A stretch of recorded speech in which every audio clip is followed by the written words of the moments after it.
parfois il n'y a pas assez de mots.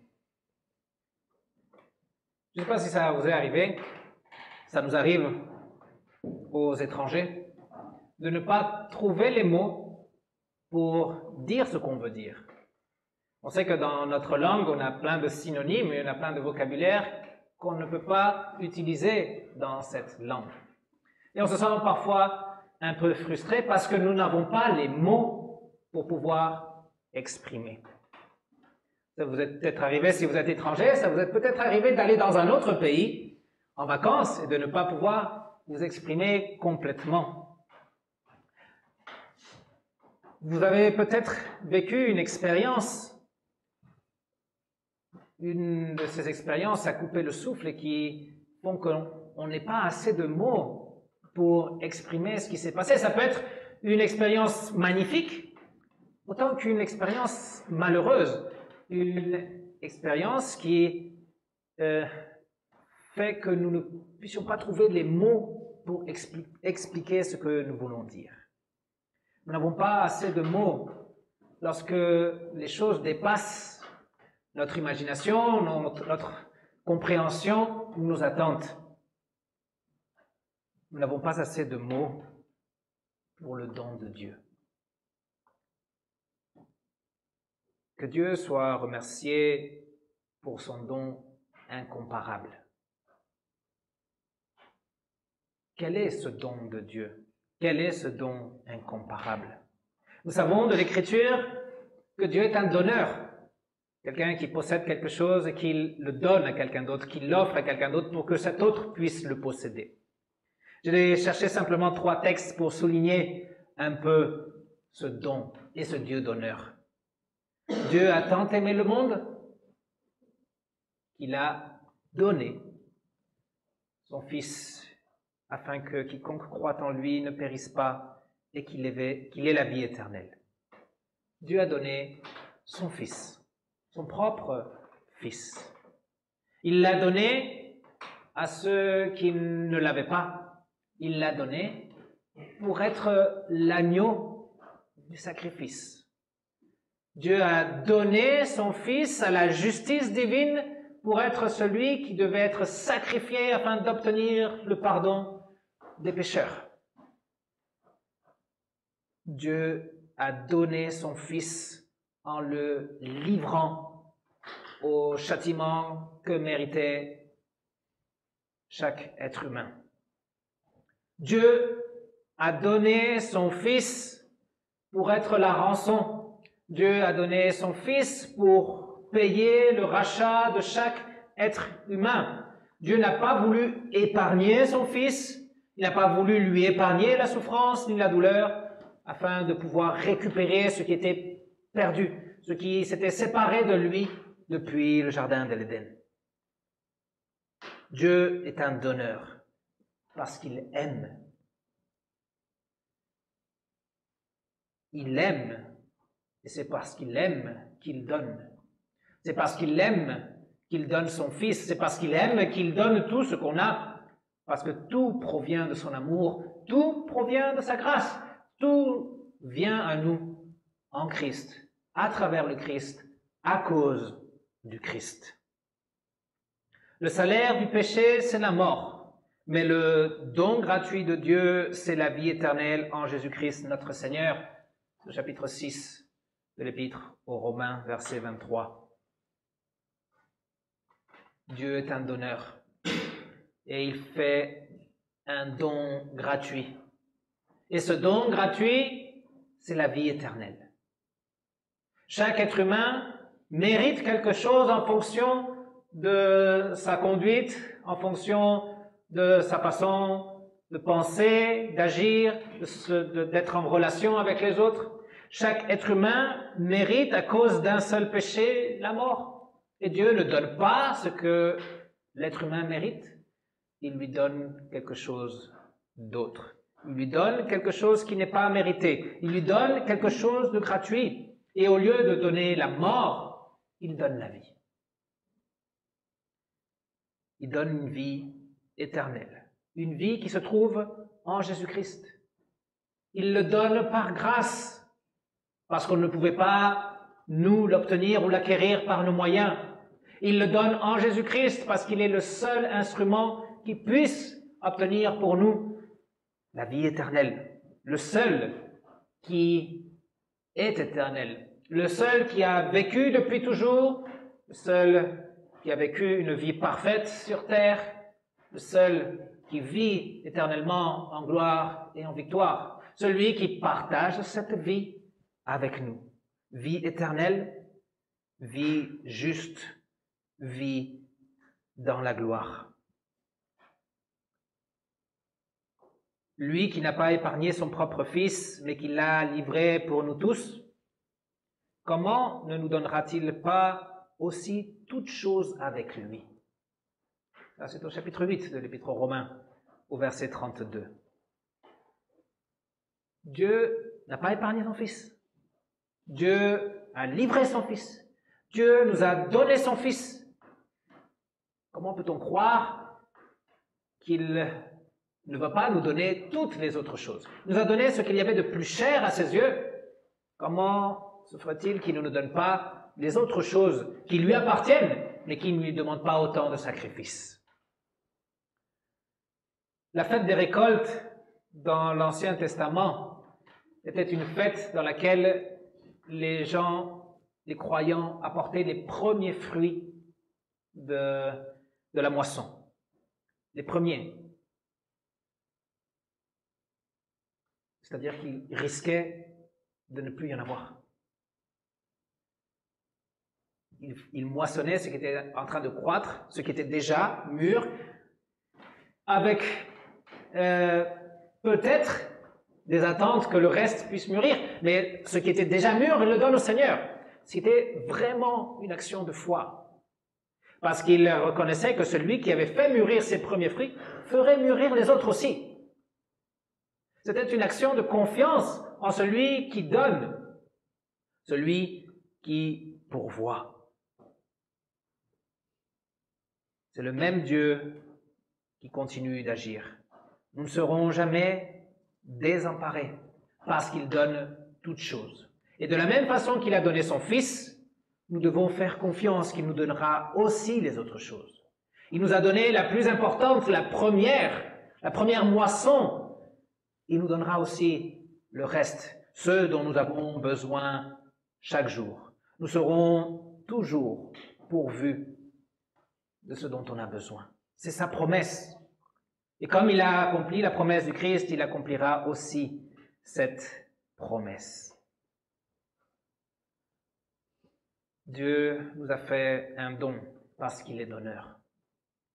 Mais comment peut-on qualifier ce don? C'est intéressant comme les différentes traductions de la Bible n'utilisent pas le même mot pour qualifier ce don de Dieu. La version que nous avons lue dit que Dieu soit remercié pour son don incomparable. C'est la Bible traduction second 21. Un don incomparable. C'est-à-dire qu'il est sans pareil. Que rien ne se ressemble à ce don que Dieu nous a accordé. Rien dans ce monde peut se comparer. On ne peut pas trouver d'histoire qui puisse ressembler à ce don que Dieu nous a fait en Christ, de son Fils même, du don de la vie éternelle et de toutes les choses. Rien ne peut se comparer. Dieu nous donne le Christ. Dieu se sacrifie pour l'humanité. Vous ne trouverez cette information, cette nouvelle, cette vérité dans aucune autre religion du monde. Dans toutes les autres religions, Dieu est écarté. Dieu exige le sacrifice. Dieu ne se donne pas en sacrifice.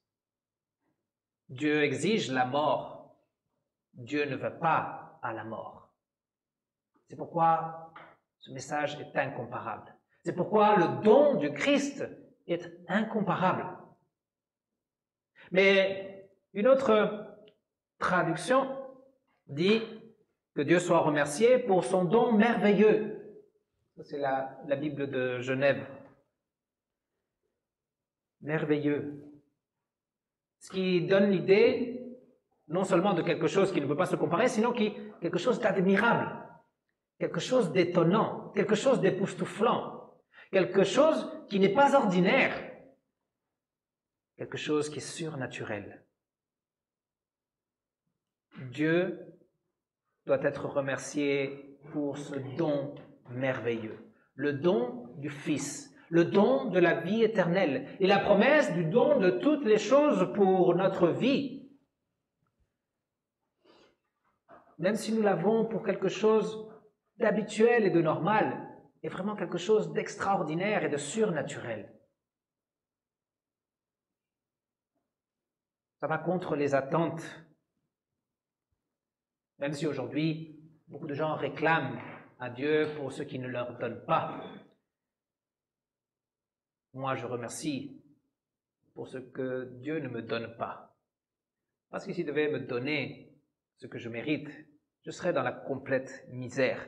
Mais par contre, je suis émerveillé, je suis stupéfait, je suis impacté et captivé par cet amour de ce Dieu qui non seulement me donne les choses du quotidien, sinon qui me donne son propre Fils pour être mon sauveur.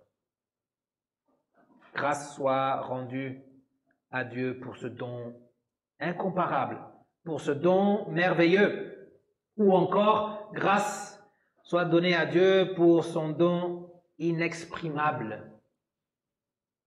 Ça, c'est dans la Bible, traduction de Darby. Inexprimable, ça veut dire qu'il ne peut pas être exprimé. On ne sait pas comment exprimer. On ne sait pas par où commencer à exprimer. Pourquoi? Parce que cette bonne nouvelle de Dieu en Jésus-Christ est incroyable. Cependant, on la croit. Elle est incroyable dans le sens qu'elle n'est pas naturelle, qu'elle n'est pas probable, elle est impossible. Cependant, Dieu en Christ la rend possible.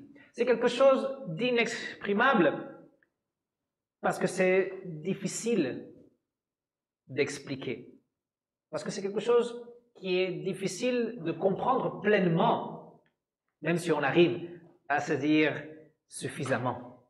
Grâce soit donnée à Dieu pour ce don incomparable, merveilleux, inexprimable. Et dans la dernière traduction, celle de Louis II, il est dit, ce don est qualifié d'ineffable. Peut-être tout le monde ne connaît pas ce mot, ineffable. In, qui ne peut pas. Et fable, ça vient de fable, de raconter aussi. Non?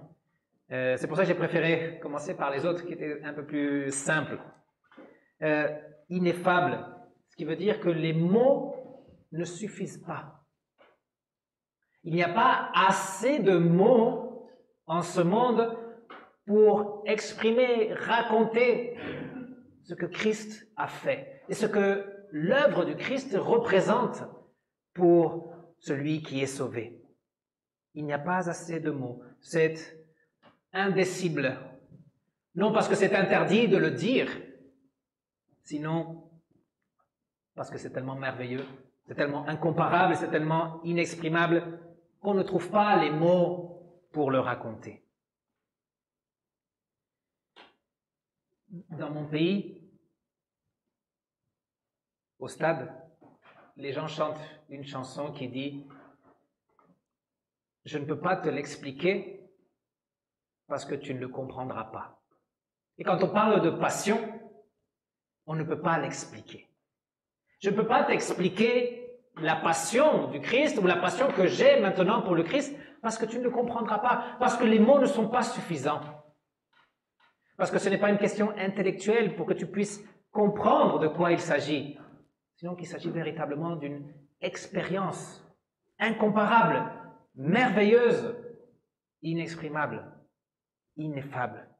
Il n'y a pas assez de mots pour décrire l'œuvre du Christ, cette œuvre si forte, si puissante, si impactante dans la vie de l'être humain.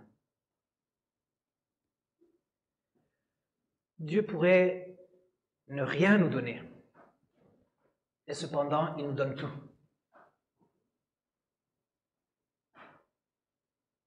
Dieu pourrait ne rien nous donner. Et ce serait très bien. Non, comme je disais tout à l'heure, il n'y a pas de mérite de mon côté pour que je puisse réclamer quoi que ce soit à mon Seigneur. C'est pas comme lorsqu'on achète quelque chose sur Amazon et le colis arrive avec quelque chose de différent. Donc là, j'ai payé, je réclame. Mais avec ce don merveilleux, je ne l'ai pas payé. Donc je n'ai pas de quoi me saisir pour réclamer. Dieu ne pourrait rien nous donner et il nous donne tout. Il nous donne son Fils, il nous donne la vie éternelle et il nous donne toutes les choses du quotidien. Aucun de nous ne sera jamais désemparé. Nous aurons toujours ce dont nous avons besoin par grâce de Dieu, grâce au Christ, parce que le Christ. Dieu pourrait ne rien nous donner et il nous donne tout. Et Dieu pourrait tout nous demander en retour, mais il ne nous demande rien. Il pourrait nous demander une contrepartie pour le trésor du Christ, pour le don merveilleux du Christ. Il pourrait nous dire, bon, maintenant que je t'ai donné ça, c'est à ton tour de me donner, sinon il n'y a pas de marché. On ne peut pas conclure cette alliance. Dieu pourrait nous demander de devenir ses esclaves, puisqu'il nous a rachetés. Cependant, il ne nous demande rien. Certains pourront dire, oui, mais il y a la loi, il y a les exigences de Dieu. Dieu exige de l'humanité et surtout de son peuple de vivre de certaines façons et d'accomplir certaines règles. Non, Dieu ne te demande rien pour te sauver. Il y avait une exigence de justice et Christ a pourvu cette justice. Il y avait une exigence de foi et Dieu te donne cette foi. Dieu ne te demande rien pour te sauver. Et tu peux venir à lui tel que tu es. Et une fois que tu auras saisi ce don merveilleux, ce don inexprimable, ce don incomparable, ce don ineffable, tu te demanderas comment je peux répondre? Qu'est-ce que je peux faire en retour? Eh bien, à ce moment-là, cette loi que nous avions mis de côté tout à l'heure vient prendre sa place. La loi me montrera mon péché, ma faiblesse, mes failles, ce qui me fera voir mon Sauveur d'une façon différente, plus grande, afin de m'émerveiller de son œuvre. La loi me dira ce que je peux faire pour remercier celui qui a donné son Fils, celui qui a donné la vie éternelle et celui qui donne toutes les choses de la vie. C'est bien pour ça que nous sommes ici. Nous sommes ici pour cette fête des récoltes et d'action de grâce. Parce que nous voulons rendre grâce. Parce que nous comprenons que Dieu doit être remercié pour ce qu'il nous a donné.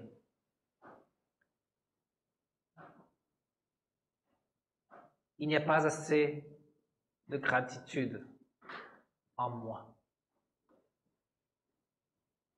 Même si je voudrais être plus reconnaissant, il n'y a pas assez de gratitude en moi. Parce que cet émerveillement que j'ai pour l'Évangile, eh bien, parfois il se dilue. Il se dilue dans mes préoccupations, dans mes occupations, dans le temps qui passe. Je voudrais être plus reconnaissant de ce que je le suis, et je voudrais chanter avec plus de joie, avec plus de ferveur. Je voudrais être un meilleur reflet de l'amour de mon Dieu. Cependant, là aussi, je suis faible. Heureusement que Dieu, sachant de ma faiblesse, a établi le culte et les moyens de grâce afin de nous rappeler constamment ce don merveilleux, incomparable, inexprimable et ineffable. Chaque fois que nous nous rassemblons, chaque dimanche, c'est pour nous rappeler cette œuvre merveilleuse du Christ, pour nous en nourrir. Il n'y a pas assez de gratitude en moi, mais cette gratitude, même si elle est petite, elle doit s'exprimer entièrement. Comment va-t-elle s'exprimer? Eh bien, d'abord avec le sacrifice de louange. C'est-à-dire, lors de notre culte, avec nos cantiques, avec nos actions de grâce, avec ce qui sort de nos bouches, nous exprimons notre gratitude à notre Seigneur.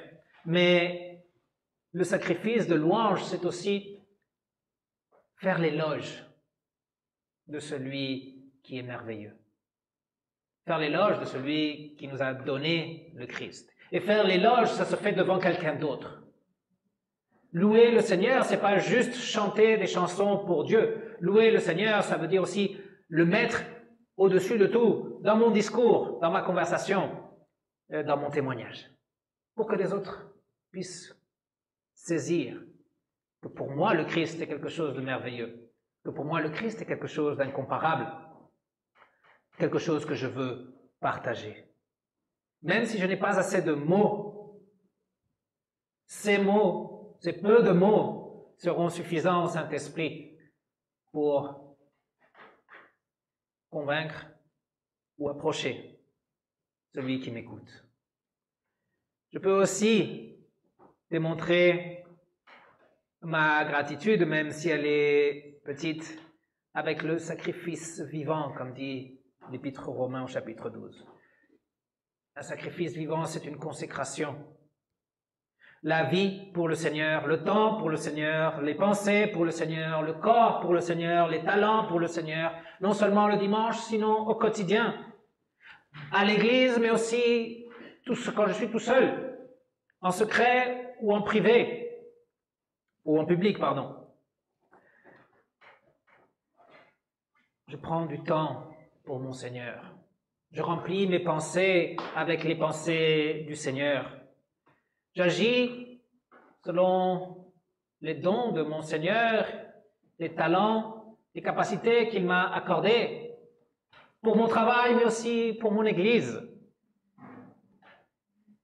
Ainsi comme il n'y a pas assez de mots pour exprimer la louange, il n'y a pas assez de choses à faire pour montrer la gratitude à notre Seigneur. Et je voudrais en faire plus, mais je ne peux pas, parce que moi j'ai des limites. Et il y a aussi un troisième sacrifice. Il y a le sacrifice de louange, il y a le sacrifice vivant, il y a le sacrifice de l'offrande. De rendre au Seigneur aussi avec les biens et avec l'argent en gratitude pour ce qu'il nous a donné. Dieu nous donne en surabondance. Dans l'Épître aux Corinthiens, c'était quelque chose qui nous a été répété. Il nous comble de ses biens pour notre bien-être, mais il nous donne de plus pour que nous puissions aussi faire les bonnes actions qu'il attend de nous. Dieu n'a pas besoin de nos dons. Dieu n'a pas besoin de nos offrandes. Dieu n'a pas besoin de nos fruits, de nos légumes, de notre argent. Le prochain en a besoin. Et l'Église en a besoin pour faire connaître l'Évangile à notre prochain.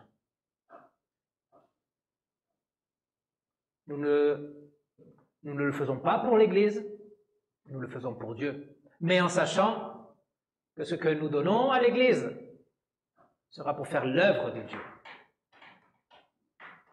Ce qui implique payer l'électricité, le gaz, réparer le portail.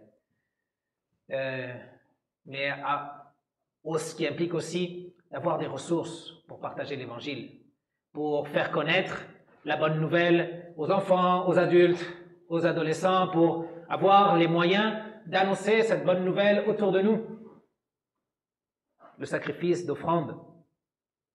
est quelque chose que nous faisons en reconnaissance. Non pour payer, non pour rembourser le Seigneur pour son don, parce que c'est impossible, parce que je n'ai pas assez d'argent pour faire cela. Mais je fais mon don à l'Église afin que le royaume de Dieu puisse continuer à se répandre, afin que la bonne nouvelle puisse continuer d'être annoncée. Pas assez de mots, pas assez de choses à faire et pas assez d'argent pour remercier le Seigneur. Rien n'est assez pour montrer notre amour. Je voudrais en faire plus, mais je n'y arrive pas. Rien n'est assez pour montrer notre amour, mais Dieu n'exige rien. Il nous rend libres. Il ne nous dit pas « donnez autant d'argent, donnez tel pourcentage de vos fruits et légumes ». Il nous rend libres en nous disant « c'est votre choix ». Et c'est en fonction de ce don. Si pour vous, ce don est incomparable, si pour vous, ce don est admirable, si ce don est merveilleux, s'il est ineffable, inexprimable, si vous êtes vraiment captif par cet amour du Christ et son œuvre, vous n'aurez aucun mal à exprimer votre gratitude aussi avec des dons qui peuvent être à leur tour merveilleux. Christ est le don de Dieu. Et Christ continue d'être pour nous le don de Dieu. Et son amour se dévoile dans le don de la Sainte Seine. Dieu nous donne son corps et son sang dans le pain et dans le vin. Il nous fait don de quelque chose d'incomparable, de quelque chose de merveilleux, de quelque chose d'inexprimable et d'ineffable. Lui-même vient et se rend présent pour nous accorder à nous le pardon et la vie éternelle. Un don gratuit. Un don gratuit qui nous renouvelle quand on se sent abattu, qui nous renouvelle quand on se sent vaincu dans la défaite, qui nous renouvelle lorsque nous nous sentons à bout et qu'on ne peut plus. Un don gratuit de Dieu qui nous réconforte lorsqu'on se sent triste, lorsqu'on se sent seul, abandonné, lorsqu'on pense qu'on n'a aucune valeur. Un don de Dieu gratuit et merveilleux qui soulage celui qui se sent opprimé, celui qui sent qu'il a un poids sur la conscience ou un poids trop grand sur les épaules. Eh bien, Christ est là pour soulager. Il vient dans le sacrement pour faire le don de lui-même afin de nous fortifier, afin que nous arrêtions de nous sentir faibles, afin que nous arrêtions de nous sentir incapables ou impuissants face aux épreuves que nous avons devant nous. Par le don gratuit, Christ nous encourage. Il nous encourage afin que nous ne soyons plus dans la crainte, afin que nous ne soyons plus paralysés face aux choses que nous considérons démesurées, afin que nous ne soyons plus méfiants ou dubitatifs face à l'action de Dieu.